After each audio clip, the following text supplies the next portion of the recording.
Alright, you Xenos bastards. I'm back. I have so many conspiracies, theories, rumors, and possible leaks in today's video that my mind is at exploding point. We have confirmation that Dorn is not dead by Games Workshop themselves. We have DANTE, FARSIGHT being teased by Games Workshop themselves. We also have been hearing whispers that Lionel Johnson, the model, has been sighted, and we have a description of it so far. And the next thing is leaks. Apparently, over on Warhammer Competitive, there has been some big rule leaks which are going to change the shape of the game going forward to 10th edition. So let's jump in and let's go through it all. So let's start, of course, with the greatest news, that Dorn is not dead. Listen, I am just repeating what Games Workshop is saying over on their website. So they have put out a brand new article about the Dorn battle tank.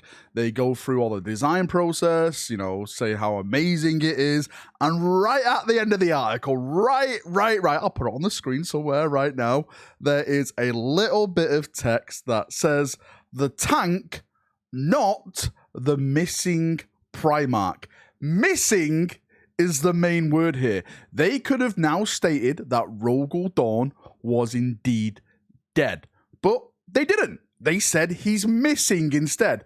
That means Dorn now falls in line with Vulcan, Korax, Jagatai Khan, Lehman Russ. He is officially missing rather than confirmed dead. I've been saying this for years now.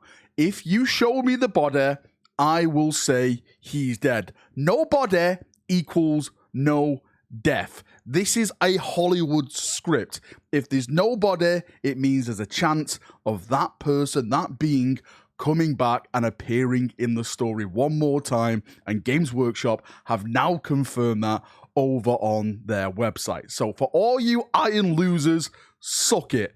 Dorn's out there, Dorn's coming back, and he's probably the Yellow King.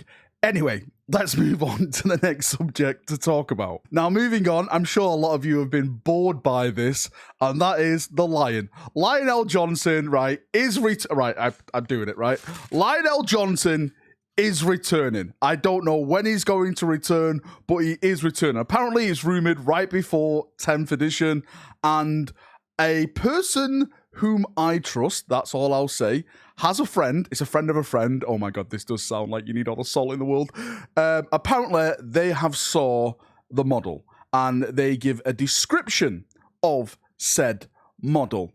Now, apparently, it's a power pose type of model, like a foot on a rock, as you would expect with all 40k Space Marine models. But apparently, he's holding like his weapon in the air, like, I have the power, kind of, you know, He-Man type of look. The armor was described as very ornate, like on his shoulder, he has like a massive casting of a lion for, of course, Lionel Johnson.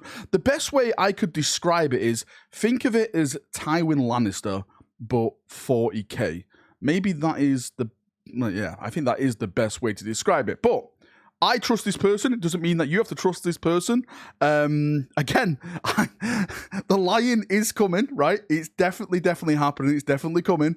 It's nice that we're getting some descriptive events of the model now. We'll just have to wait to see how true this is. Power pose, lion, well, I should say lion in the air, sword in the air, big lion ornate thing on his shoulder. Not like the custody guy, by the way. That is like more fur. This is like actual armored lion rather than, you know, fur lion stuff. But yeah, I'm excited, I'm interested, and I cannot wait to get my eyes on this model. It should be for Warhammer Fest. That's where I predict they're going to reveal everything like this. Now, moving on to something that's considered leakage. This was posted over on the Warhammer competitive Reddit.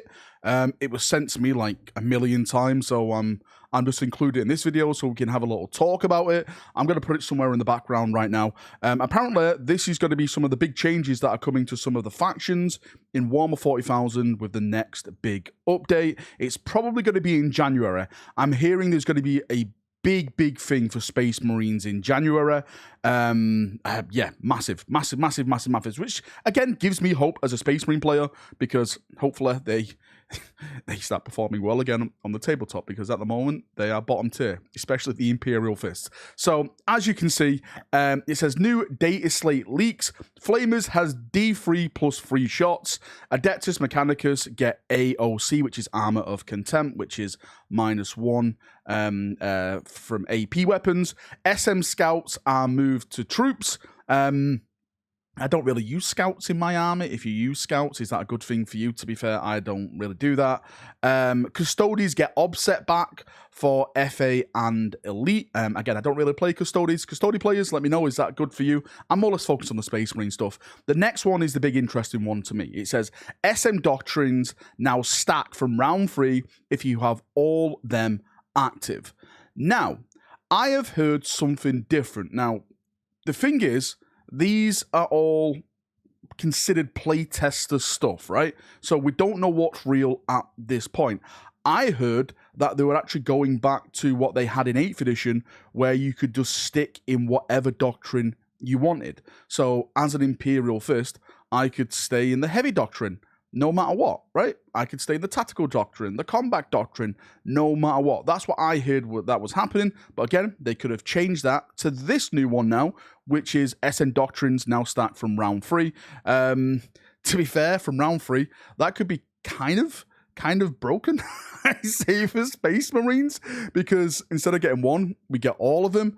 I actually do think I prefer that one on there, because why not, right? Because you're always going to get to round 3, in my opinion. And from that round 3, it's like, okay, this is where the Space Marines really start bringing pain. If you have like, just normal bolters, if you have like the melters, the heavy bolters, stuff like that, it's really just free real estate for Space Marine players, and you can literally start bringing the punches down across the board on all fronts, range, from your tanks, in melee combat, everything like that. So if that does turn out to be true, I think that is a pretty big game changer for Space Marine players. And lastly, a little bit more teasing from Games Workshop's part on DANTE and FARSIGHT.